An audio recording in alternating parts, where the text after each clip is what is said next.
the support functions have a disproportionate influence in terms of how they affect the whole organization. Typically, organizations may have different divisions and then some common support functions. The support functions have to. It's a very tricky question, so I'll choose my words carefully. I think the key thing is that information is easily available, is made available to everyone as much as possible. Expectations are easily available. The expectations are easily made available as much as possible. The first couple of layers of insights on the data are automated and made available as much as possible, so that the first reason that hierarchy exists, which is to point out the obvious, is taken care of, right? So and the reason and support now is what makes this happen. So support now is basically in today's day and age is basically data and technology support.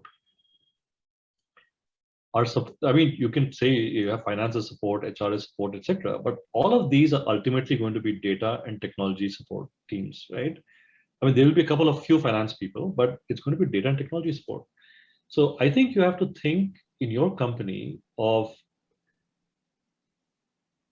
employee experience, right? And employee is the wrong word, but since that's the only word we have, but in terms of your colleague experience, right? We say Nagarian experience. And I think you should appoint an internal champion or champions who are constantly looking out for internal experience. It's like an icing on the cake over HR and all the other functions, right? They're looking for experience because ultimately your only differentiation is your employees. I don't even like to use the word, but I'm just using it for now. And how you organize them and how they experience the organization is the only real differentiation you have. Unless you have some patent that you are milking for the next few years, whatever, that's different. But typically, or gold mine, yeah. Or gold mine, yeah, that's also possible. But this is typically what you have. So if you have a company X, then you must have a very specific positioning for company X and a specific employee experience of company X.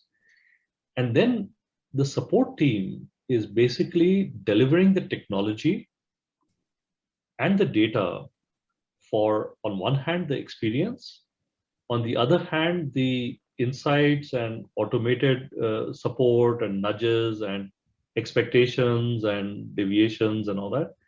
So that support team completely changes. It morphs from being, a set of functions and people who are running their own silos again and trying to command the company to be together, but to a technology team that is providing the experiences and data support to allow this company's vision of empowering its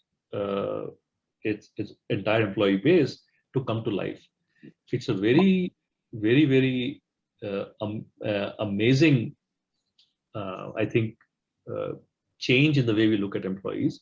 See, let me give you one example. If you take Amazon, right? Amazon, you spend 10 minutes at Amazon in a week, let's say, and Amazon grabs you. It wants you, it needs you, it wants to understand everything about you. Do you have a child? Are you married? Are you single? Where do you live? What do you like? What kind of t-shirt? What kind of, are you an Apple person? Android? It wants to understand it completely. We have employees for 40 hours a week and we don't care about them. Yeah. I mean, we don't care about them. We will send the same mail out to everyone in the company, whether the person is one week with the company, 20 years with the company, one man, woman, we don't care about employees, right? So I think the next phase is going to be companies trying to really focus on the experience of their employees and supporting them with data, insights, expectations as transparently and intelligently as possible, so that average most of the reason for the existence of managers goes away, and then only the people who can really coach, beyond that are the people who are in these positions, right? So I don't know. It's a little bit futuristic, but I think we're heading in that direction.